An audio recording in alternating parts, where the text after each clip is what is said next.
Good morning. Thank you for tuning in to the Mona Lisa Monroe Morning Show.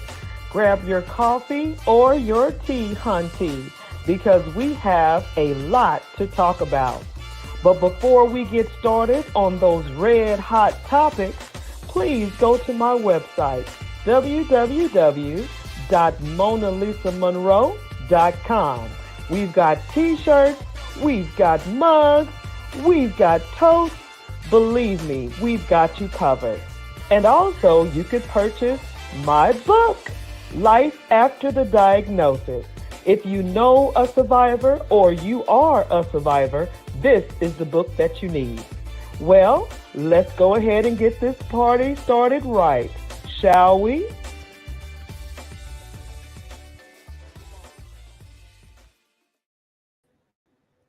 Good morning, good morning, good morning. Welcome to the Mona Lisa Monroe Morning Show, honey. Grab your coffee and your tea, hunty, because we have a lot to talk about. And of course, like the commercial says, before we get started, please visit the website www.monalisamonroe.com. We've got everything you need. We've got hats, we've got cups, we've got t-shirts, we've got it all, honey. So, as you well know, I know you follow me, my beautiful paintings. So, basically, the month of February is the love month. Not only Black history, but the love month, honey. All month long, we have been talking about what love is. Now, we've, of course, had couples on the show in the morning and in the evening.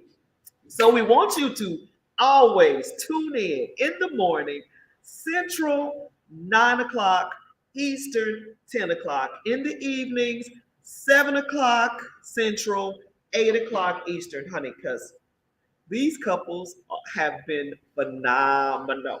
Okay, so I want you to tune in. I want you to chime in because the show is not a show without you. Good morning, Kimberly. How are you? Oh my gosh, girl, how have you been?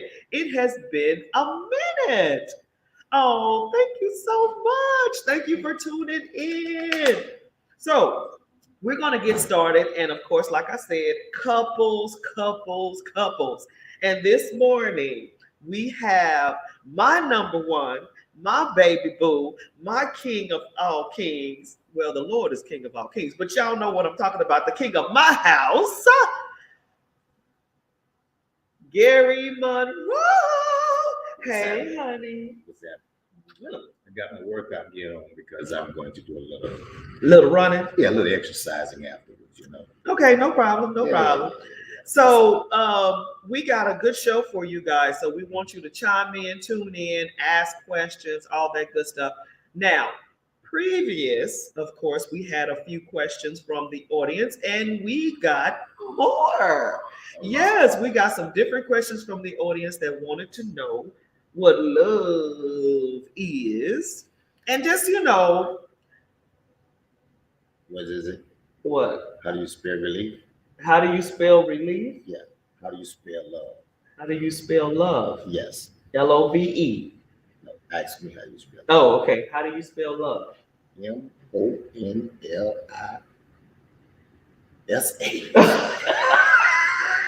What is he spelling? M-O-N. He left the A. Monalisa. Okay. All right. Very nice. Love that intro of the king of your house. Okay, honey, cause thank you.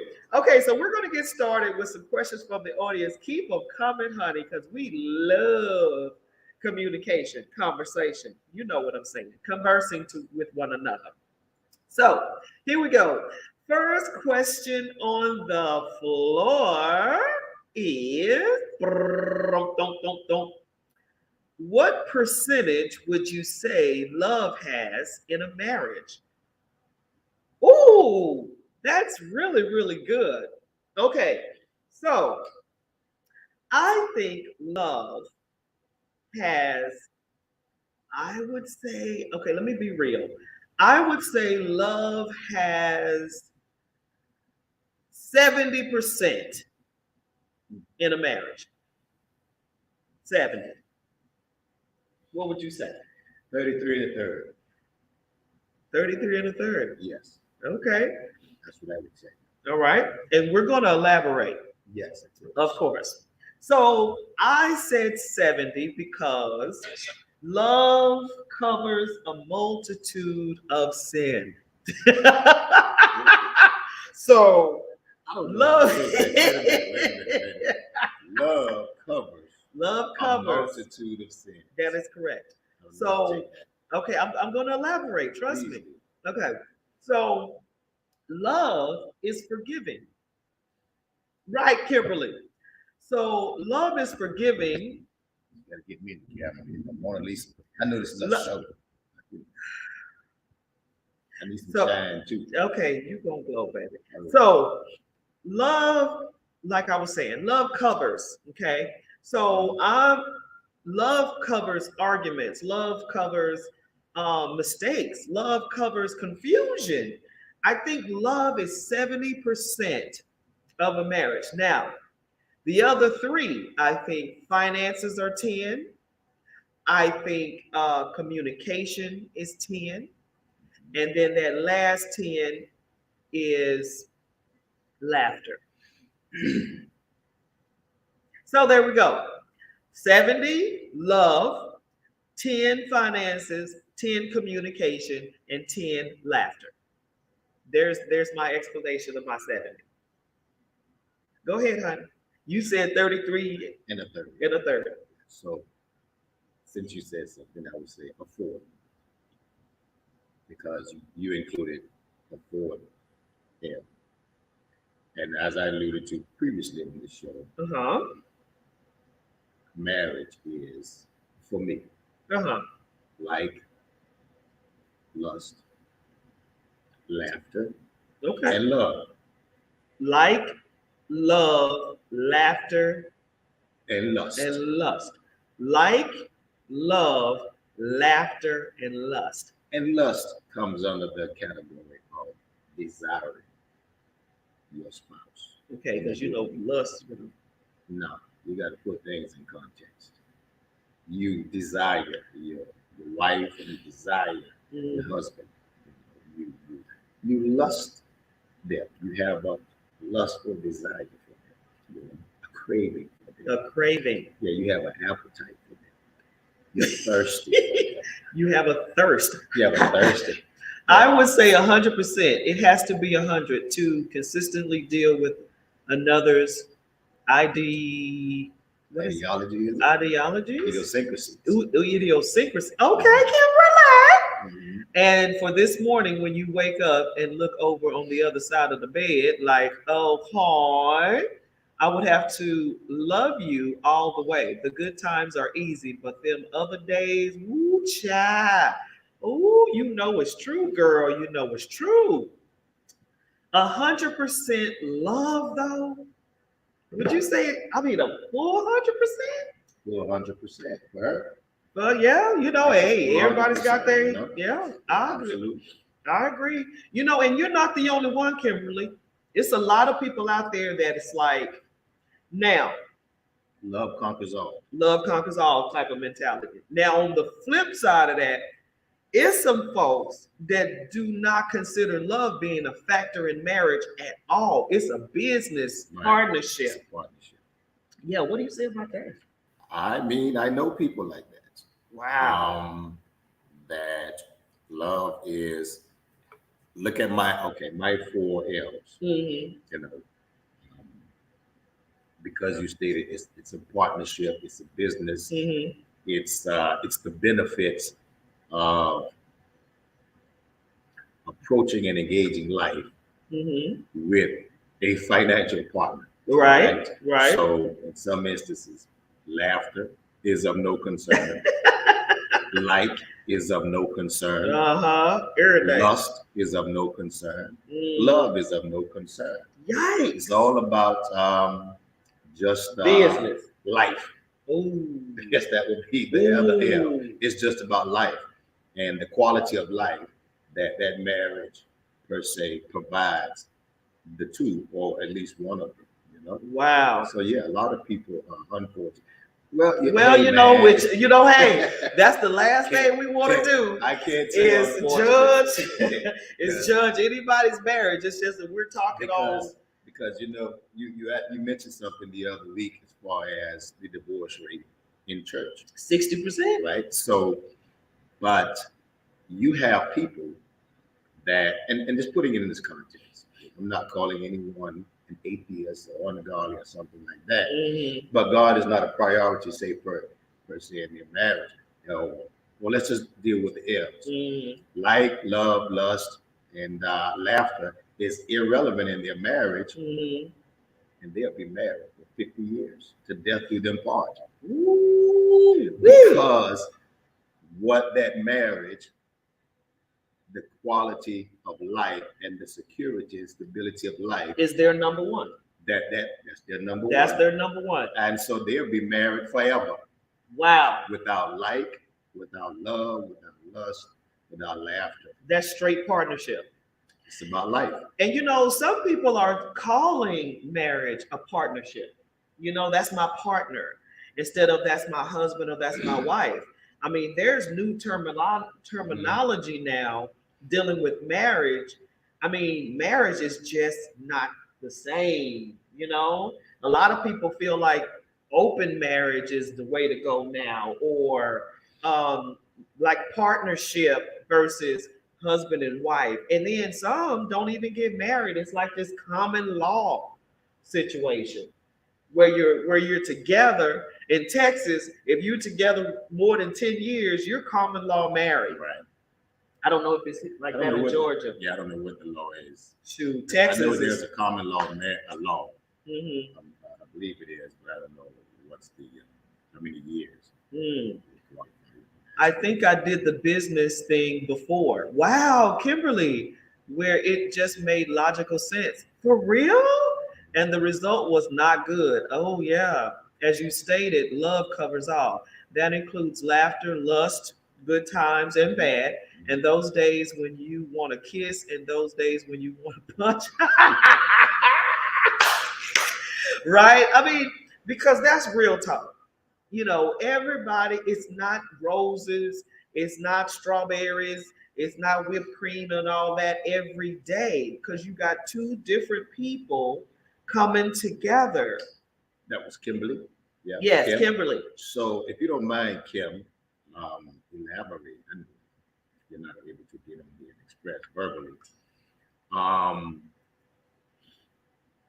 But what do I know? That side of just being, you said that you experienced it with just being a business partnership, and at the end of the day, right, it was not good. Mm-hmm.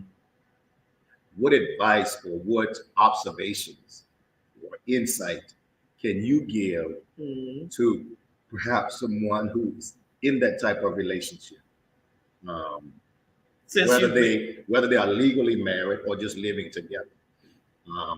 But the whole of it is for the benefits of going through life with a partner. Like I said, I know you're sending. Well, she said, here. But what do I know? I'm married. I'm twice divorced, and then nonetheless, God has been good. God has been better than good to me. I agree. So, in that particular situation, you said it didn't end well.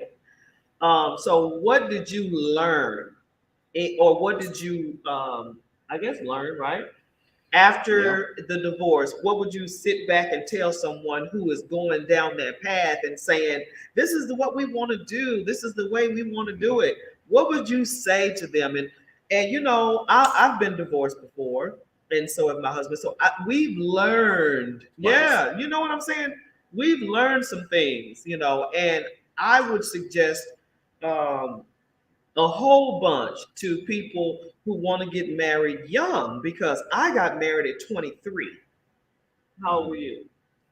26. Okay. First marriage 26. Okay. I would suggest at 23, you don't know much about yourself, more or less. trying to work with a person that's But totally. I won't hold that against him Well, as we're far as just. saying, being young, because that's what marriage is. It's growing together. Uh-huh. Okay. So when you read the scriptural text Mm-hmm. in Genesis, when a man leaves a father and mother and cleave to his wife, the two become one flesh. True. And that's the thing. We know we talk about being equally yoked spiritually, right? And so a lot of times you can enter into a relationship and you are equally yoked spiritually.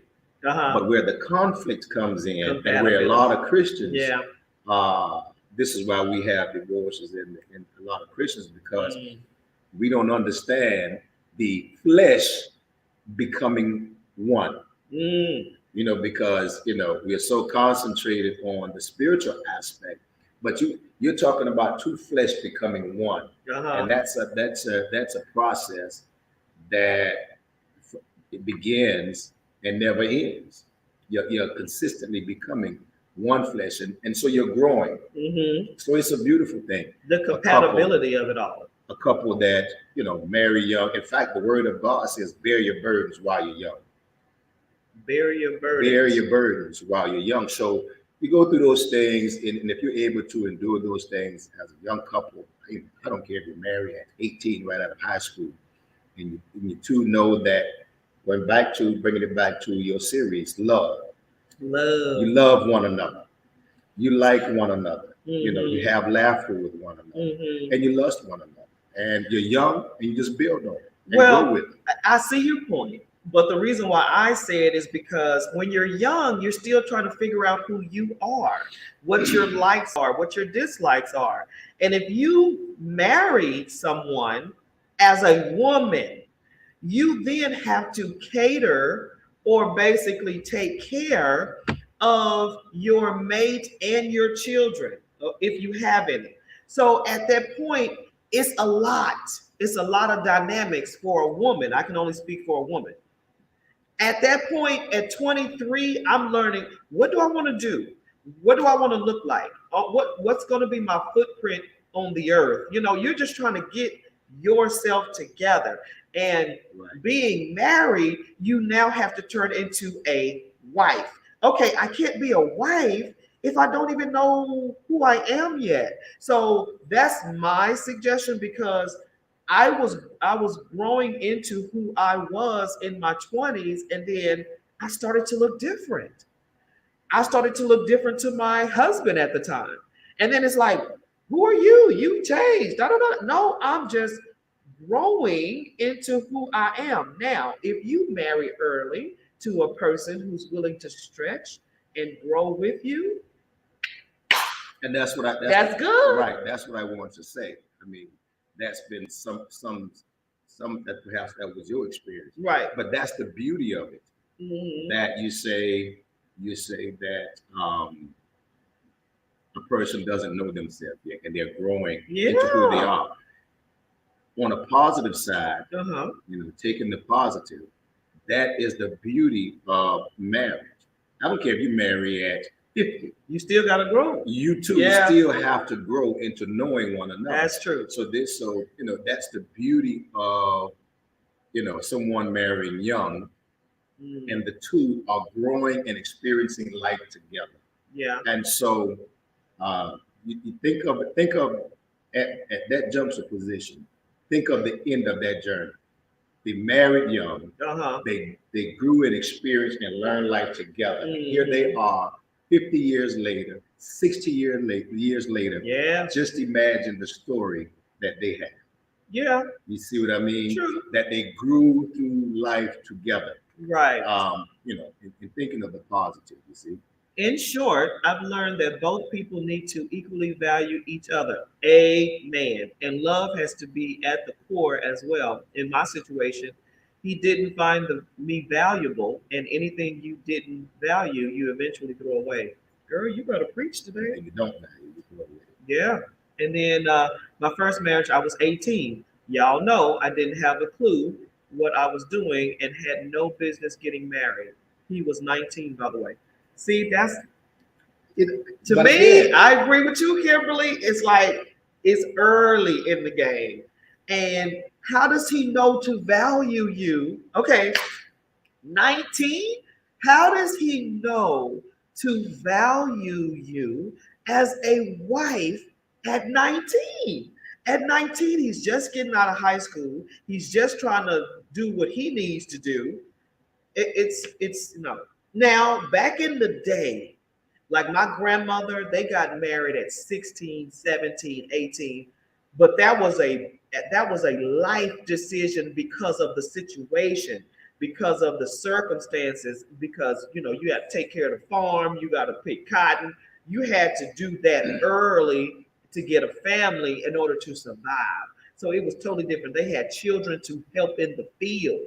It wasn't like I want to hold the baby and put lace and all of that on them. They had to work. but I Okay. still, I take the positive. Oh well, On that. I take the understandable. positive on that Understandable. because it's a beautiful thing. It's a beautiful marriage. It's Is a beautiful thing. This relationship is Beautiful. a beautiful thing. It was the And, second spouse who had the value issue, girl. It He was doesn't. 44 It doesn't. and I was 40. It doesn't matter Now, he knew how better. young or old. Um, it goes back to your series topic, and that's love. Well, like Kimberly was saying, he was 44. What? Well, in the second Yeah. relationship, And it now was the second marriage. now you old and Right. still don't know. So it yeah. wasn't the first marriage. It wasn't the first marriage at 16 or 18 or Right, 19. right, right, The right, second right. marriage that So didn't value. right. So hey, it is what it is, right? So second question on the floor. What is your take on the understanding of marriage in the 21st century? That is a good question because now I don't understand the mentality that's going around right now about marriage. It's like it's a piece of paper. I mean, you've always had that sentiment, but And they were talking about. I mean, woo! Now open marriage is like the thing. you hear more about It's It's more crazy. about what do you bring to the table Mm, opposed to yeah. the love that you have for one What another. are you bringing to the table? That's it. It's people. Hey man, what are you bringing to the Ooh-wee. table? Gentlemen, I What do need you y'all have to chime in on that. What do you have to offer? And that's male and female. I mean, we're living in a time of you know equal opportunity. Yes. So it used to be the man what he's bringing to the table. Yeah. In part. Yeah. But now, brothers are equally saying, young guys are What are equally you saying, bringing to the listen, what are you bringing to the table? What? All you have to offer is good sex. You're beautiful. And is that all you're bringing to the table? Is that all you bringing? And Is swinging from some poles? absolutely. Wow. So again, that goes back to the partnerships type marriages. So it may not be a partnership, but people are coming together and they're making their final decision on whether to marry this person based on what this person is bringing to the table, Right. opposed to just raw love. Yeah. And going What back are you to bringing? being 18 or 19, guess what? I don't have anything on the table, but I know I love you. Well, yeah, There's that nothing young. on the table. We just That's love true. one another. That's true. I just want to spend my life with you. We want to grow. We actually have to build a table. Right. Yeah, that's I mean? a benefit of young. Whether it's young, it's young. No, because when you get young. older, you're looking for something to be on the table. Yes, and I mean you got to have you're coming with something, but what is wrong with two people meeting one another? Uh-huh. And irrespective of if you have all of this to put on the table, you two have to build your own table. Uh-huh. Right. You have to what you call it, set and spread your own table. Okay. You know what I mean? Okay. So it's not a ready-made thing. Right. So I think that's what marriage is premised of marriage in today's society, in today's time? I, What are you bringing I into don't it? think it's as strong as it used to be considered because um, the cultures are because a lot of cultures look at marriage differently as well because when you talk about India believes in blind marriages. I mean, it's like the girl gets ready and she meets her husband the day of the wedding, and now you have shows that are doing that, and these marriages are falling apart, and some of them Well, are lasting. but It's just different. 90-day marriage and and right. So to marriage at that, first sight. our observations of marriage are cultural biases. Cultural biases. Right. Our observations, whether we're black, African American, white, or whether you are of another nationality, Mhm. your view of marriage is It's a certain. significantly Oh, that's good. um, Based on your culture. based on your culture. That's You know what I true. mean? So Well, you know what I can't stand about that is because they they say that black people don't respect and honor marriage. So you made a great observation during the football season. You hardly ever saw a football player's wife being shown in the a audience, black football player, but yet you saw the white football players' you see it all wives the time. being shown. And so it's All the like, time you see that. you Yeah. why don't, and then it's just not celebrated. Right. I mean, black love, Right. black marriage, black fathers. Right. You just really gotta, we're out there. Marriages, happily married. You know what? You know what? Marriages. Not no And I basketball know wives, somebody got a wife. housewives. Somebody will be able to get those numbers down. How many NFL players are there total? How many African American NFL players there are total? Yes, ma'am. And then how many of them are married? Yeah. Okay. Yeah. And when you're watching these sports events, the camera never shows, right, on their wives No. or their families, No. anything like that. Yeah. But what they always show is their mothers, because the and understand me, because the indication is that guy came from a single family home. He was raised in a home with no dad.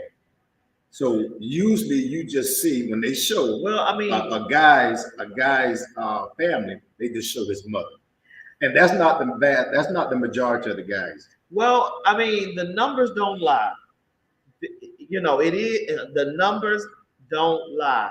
It's a lot of people that are black that were raised in single homes. Now, I mean, there's the a lot of stats people- are not lying. There's a lot of people, period, black Well, or white.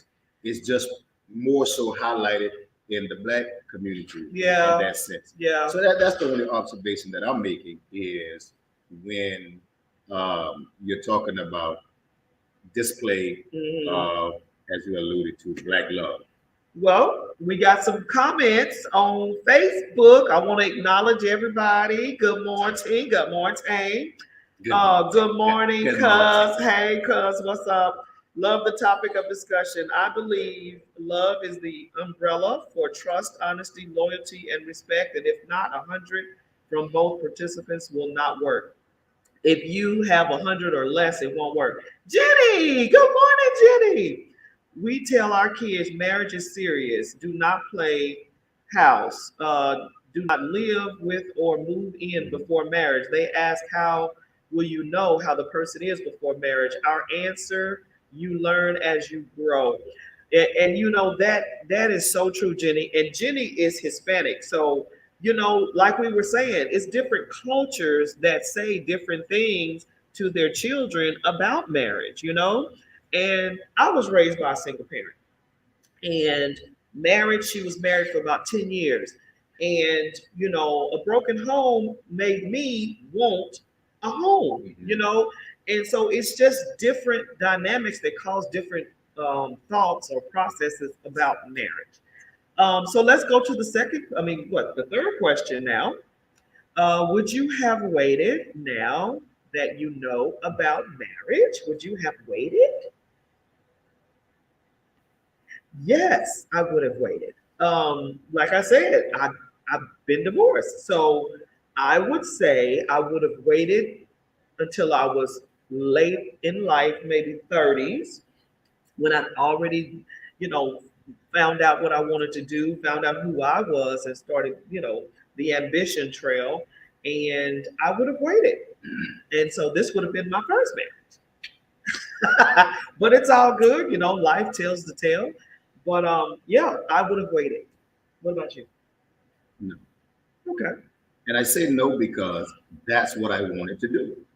Okay. Each time, it's what I wanted to do. Mm-hmm. Each time is what I believed in at that moment. Mm-hmm. So, just the unfortunate side of it is it didn't work out. Mm-hmm. But I have no regrets as far as saying um, taking that plunge or putting it in that context. But no, I have no regrets. Mm-hmm. Now, and that's in life for me, period. I have no regrets. You have no regrets? You make mistakes. That's life. You Yeah. make mistakes and you learn from them mistakes. True. Or you I put it to you like this. I was working on a job years ago, Mm-hmm. and I was working with um, a senior gentleman, right? Mm-hmm. And I was working in this paint department and studying chemicals and everything like that. Mm-hmm. So he and I were painting one day, Mm-hmm. and let's just say four corners, four walls. Okay. So he's taking all day slowly painting one wall. Wax I on, painted, wax off. I painted three sides. I painted three sides, right? Yeah, you were flying. I'm just painting, and I'm looking at him. Come on, Mr. Shorty, man. Come on, man. Yo, catch up. Uh-huh. And so at the end of the day, now he's packed up and ready to go. Right when time to knock off, he's packed up, ready to go. Here I am. I'm cleaning brushes. I'm trying to wipe down runs, drips, and errors, and all of this. So now he has to wait an extra 30 minutes for me before we can leave the site because I'm cleaning up the mess. He says to me, they used to call me Money. Some people still do. He said, Money, you know the difference between a good painter and a bad painter? Mm-hmm. And so I said, well, a good painter, because I'm looking at his work, and I said, well, a good painter doesn't have any runs, drips, or errors. He says, no, all painters want to have runs, drips, and errors. Uh-huh. The difference between a good painter and a bad painter is a good painter cleans his mess up as he goes. And so that's the same thing, unlike myself. I just was painting. And then you had to clean up Now after. at the end, I got this Oh. huge mess Right. that Yeah, I have good. to clean up. So the point that I'm making is I have no regrets. Mhm. Those were some runs, drips, and errors, but I learned to clean them. Y'all can in tell life. he a pastor. See, that was a sermon. That was a sermon with 3 points. Yeah. So that was an intro, 3 points, and a conclusion. Let's See deal what with the I runs. Let's deal with the runs. That was Let's a deal with pastor the move. drips. That was a pastor Let's move. deal with the errors. Now let's clean this thing up. All right, now. See, we're gonna have them all do a sermon in a minute. Okay. Another question: how important is finances in a marriage? Well, like I said, I think it's 10%. Remember, I said 70% love, 10% communication, 10% what did I say? 10 finances, communication, and I think I said laughter. That's what I said. Laughter, communication, finances, 70% love. One thing I've learned in politics is this: as being Politics and marriage. in terms of finance. Well, we talk about finances in a marriage. And one thing I've learned in politics, everything around politics Mm. is revolves around a budget. And revenue funds a budget. Okay, revenue, your streams of income, revenue funds a budget. Mhm. So while love, life, laughter, Don't lust, pay no bills. all of those things, sustains a marriage, revenue funds the marriage. You have to have a source of revenue in order to fund your marriage. You got to be able to fund your laughter. You got to be able to fund your lust. You got to be able to fund your love. Because, well, you know what? But It's a lot of broke folks that still have laughter, right, still have love, and still, you know what I'm saying? well, that's those Communication. Times, that's those times. Again, you're going through marriage. It's young, and But what you percentage have is that. I can't put a percentage to it. Well, how important is it? I mean, It's what would you important say? because, as I alluded to, it's important because you have to fund the marriage. Yeah. You have to fund the marriage. You have to fund the love. So Uh-huh. it's very important. But it's not in the top But tier. you don't have to throw the baby out with the bathwater. Uh-huh. See, I try to speak to the public. I'm not saying that. Because a lot of marriages divorce based on finances. Okay, listen, man. I remember we talked about this last night. Mm. I was blessed and fortunate enough to come up to be raised in the two-parent household. Yes, Okay, that's a blessing. both parents worked, but there were financial times, Yeah, right? yeah. So much so, there was Candyland time. That's a game, board game. Candyland. Candyland, Monopoly. Ooh, Monopoly. What was the little operator? Oh, I right? love that game. Operation. And Operation. Yeah. But when we played those board games, when the lights were out, Well, yeah. when the water was off, right? Everybody has it. Those hard times. So in those hard times, the family still jail. Yeah. You see what I mean? Lights out, candles on. Mm. We're sitting there playing Candyland. Yeah. And my father and mother worked through it. Yeah. And they were able to build a life as they matriculated through life. Mm-hmm. And he ended up building a home for his family. Mm-hmm. And that was his pride. Right. Building a home for his family. I remember my father saying, once we got older, Mm-hmm. and a lot of his friends were taking second mortgages and refinancing the homes, taking the surplus and buying a whole lot of things. And he said this. He said the only reason I'll refinance or take a second mortgage out, not even for us, he says, will be for Chloe, my mother. Okay. If she wanted something? If she would ever get sick or in need. Oh. He said that's the only reason it'll be for her. Okay. Now, when we were kids, he said it'll be for you all. But once we were adults and we were out, he said that's the only reason he would take a second mortgage out if he needed, some equity, take some equity out of the home. But that's the point that I'm making is revenue funds the marriage. It funds the love. It supports the love. You know what I mean? Yeah. I mean, hey, I just don't think it's yeah, but some people, like I said, it's been marriages that break up based on finances. Yeah, and it's one thing to say you're struggling financially because of, you both work and you're doing the best you can because of life. Right. It's another thing. If the woman goes shopping all the time. You talking about you? No, I said a woman.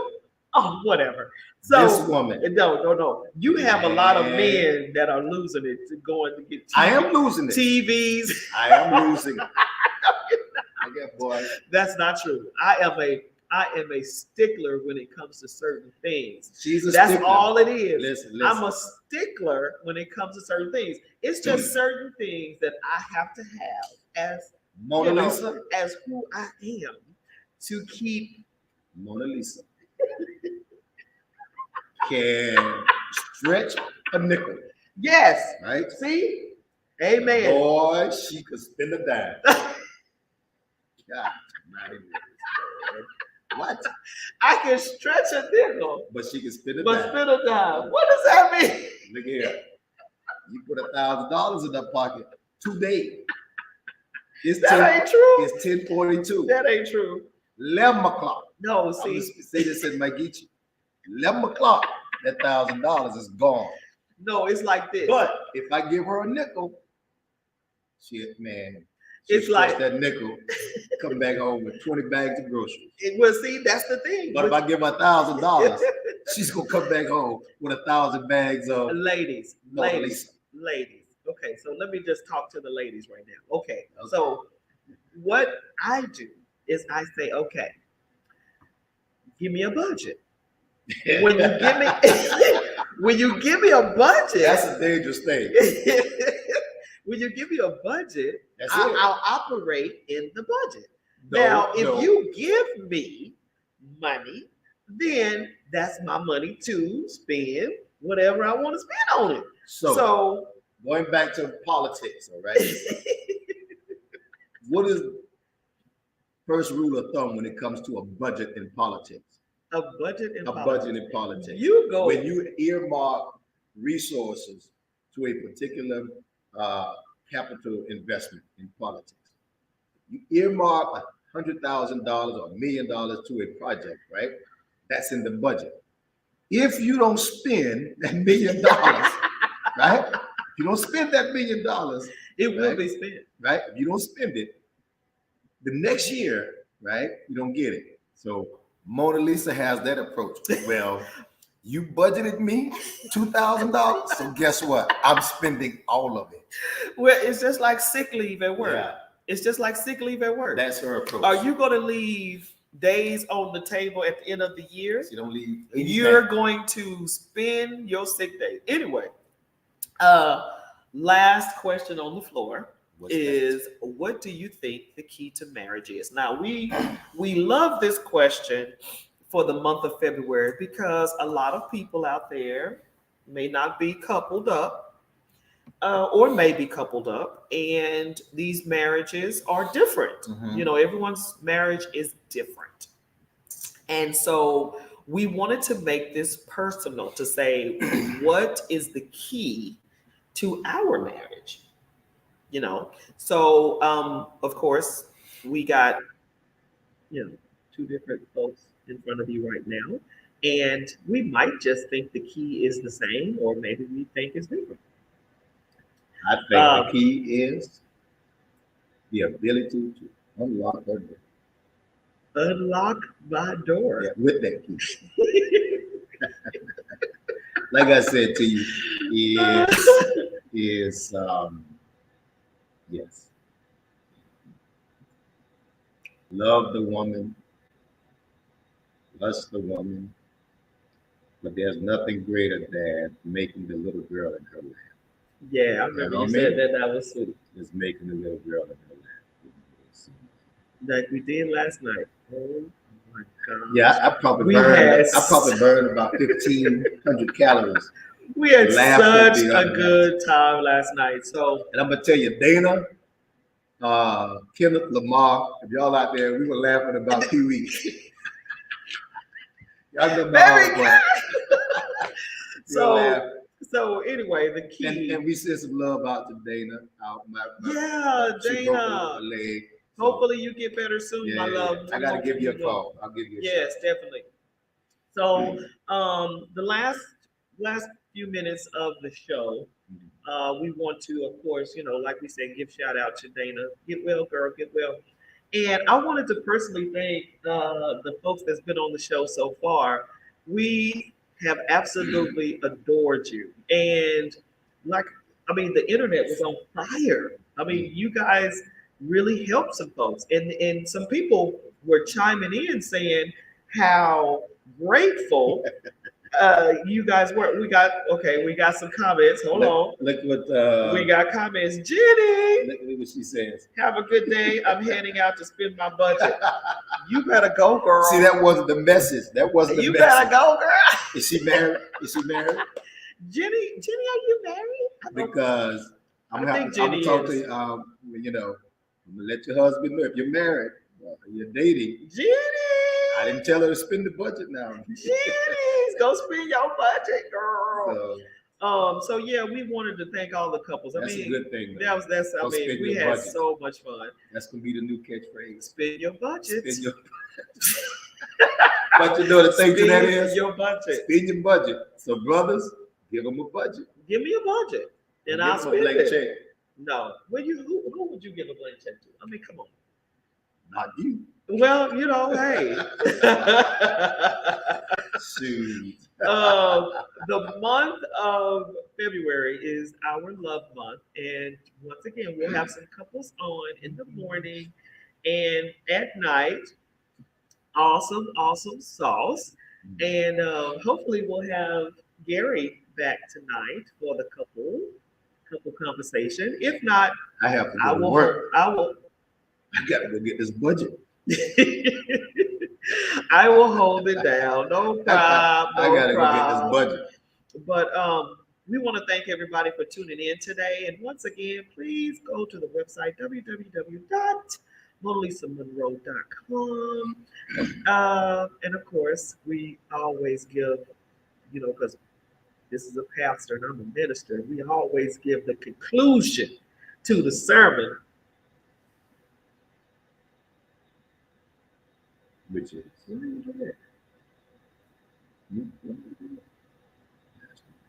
Pastor Minister. I'm just money. Okay. So what? But I respect.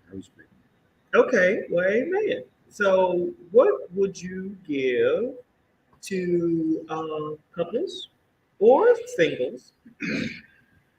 What word would you give them about the L word? Love. And that's it. Just love what you do. Mm-hmm. Just love what you do. Just love being in what you have. Mm-hmm. While we can sit here and give our personal observations and opinions, and people can log on and give their ideology of what a marriage is. At the end of the day, it's what works in your house. What's working in your household. Bottom line. And you two have to be on the same page. And literally have to be on the same page. It's interesting that the word speaks of that in the house there are 3 against 2, 2 against 1, something to that effect.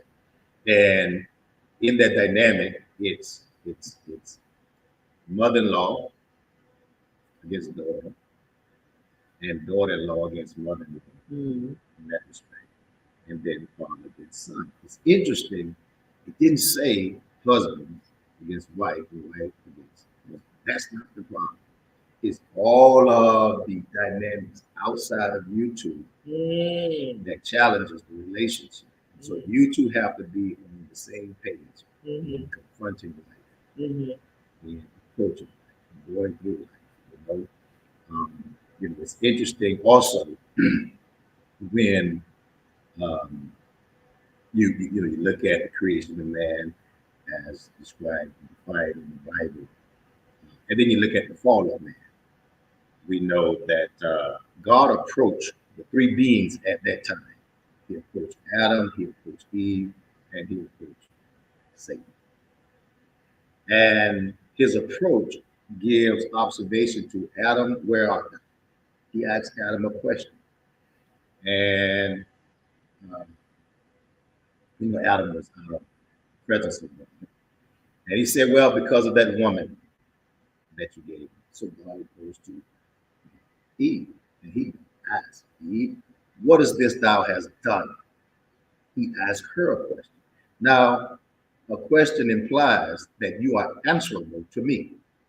But when he goes to the 3rd being, Satan, the devil, he did not ask question. He passed judgment.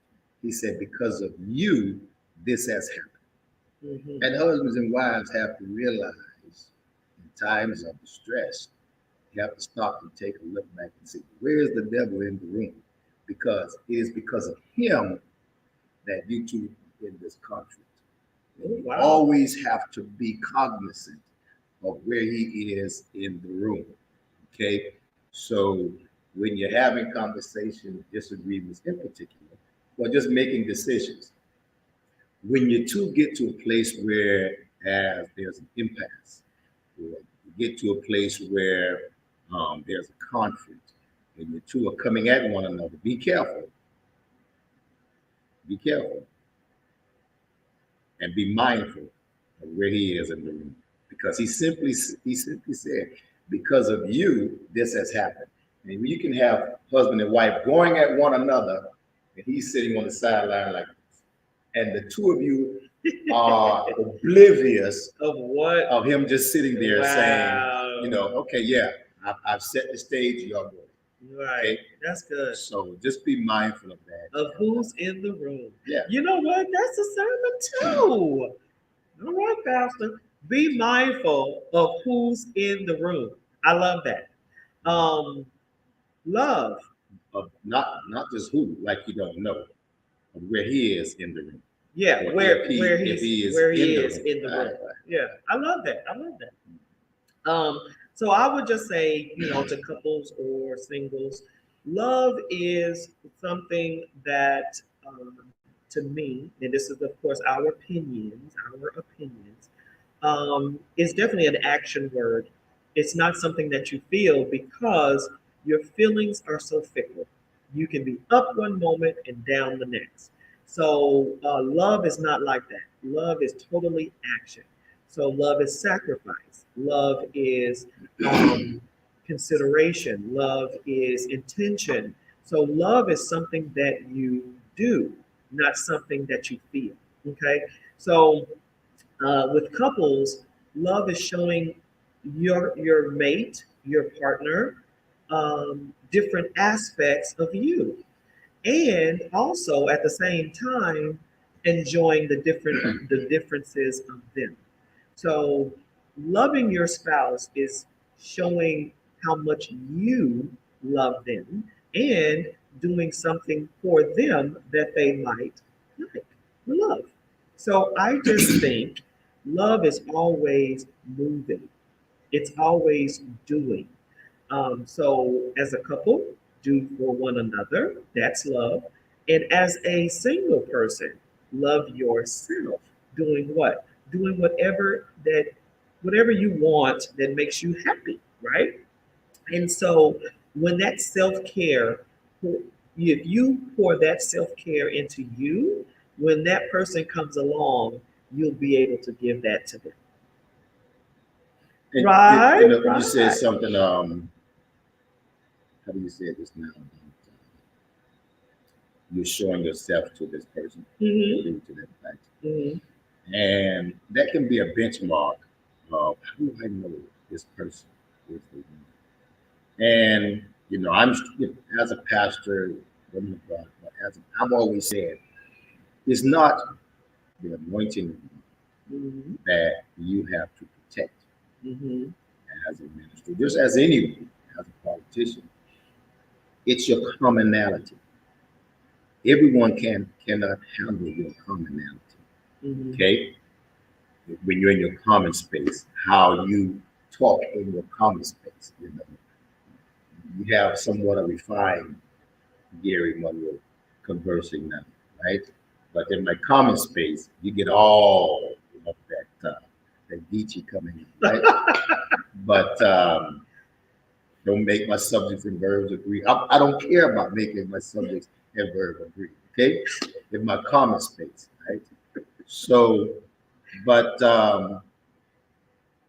you know that this person is special, male or female. When you are comfortable, Giving them that common space. allowing them into that common space. Yeah. When you are comfortable in allowing them to see your vulnerabilities. Right. You're comfortable. Yeah, You I know? totally agree with that. Your insecurities. I totally agree. And then it's not only you feel comfortable, but it's also how they respond to seeing your commonality, Yeah, your vulnerabilities, and your insecurities. yeah. Um, Because not because everybody. if I reveal my commonality, this I've always said this. And Richard Scott and I, we're good friends, best of friends, and we always said we learned when we became best of friends is that a best friend is someone you can pray with. And I'm not just talking about praying just to say have a prayer partner, but someone you can go in that dark closet, you can go in that closet and pray your darkest secrets. Yeah. And when y'all get through praying and walk out, Y'all still cool. we still cool. He doesn't look at me in any kind of way. Right. No in, judgment. in that respect or regard. Right? Right. So that's the same thing how when the person responds to your commonality or your vulnerabilities, your insecurities in that capacity. You know, Right. it's one of those things whereas I still love you. I still love you. I still like you. I still like you. I mean, I wake up in the morning and your breath is not fresh, but I still love you. I still lust after you. You know, go gargle and then come back And then get come back. pissed. You know what I mean? Yeah. Yeah. So That's real talk, y'all. right, I just want that's y'all to know real- that. That's real talk. What are you trying to say about that? No, what I'm saying. Anyway, but but that's a good yeah, point. That's a good point. That's That- a good benchmark. That realness Yeah, of it all. you are comfortable in being around this person, Mhm. and then you are observant of that person's response or reaction to your commonalities. The funny thing with Mona Lisa and I is she's like, my commonality is, I like to laugh and joke. And her thing is, how can a man be so articulate, so intelligent? You can get up and you minister and pastor. You can go before council and you can chair a council meeting. And you're so smart and so intelligent. And then when you get home, you're just so ignorant. No, it's not. He's just yeah. goofy. He likes to have a good time. It's so funny to me. I love it. I love it. And then I'll use phrases that'll just be like, but for me though, it's like I try to present myself as very professional. I do. And I try to, be this professional person. But I'm telling you right now, I have a laugh that is so loud. If you get that laugh, then I trust you because that laugh does not supposed to come from a person of this stature and of this right. because it is loud. So I got it out of her within 1 week. That's not true. That's not true. We talked for a good 3 months before you got that laugh. She tried to hold it back. I got it out of her. Anyway. Yeah. I want to thank everybody for tuning in to the show today. Once again, please go to the website and please tune in tonight. You don't want to miss it. Tonight, we're going to have a fabulous couple on. Hopefully, they'll be able to jump on. I know, Texas has some crazy weather, so hopefully they'll be able to jump on. Thanks for tuning in to the Mona Lisa Monroe Morning Show. We love you. We love you. We appreciate everything about you. And take care. Bye-bye.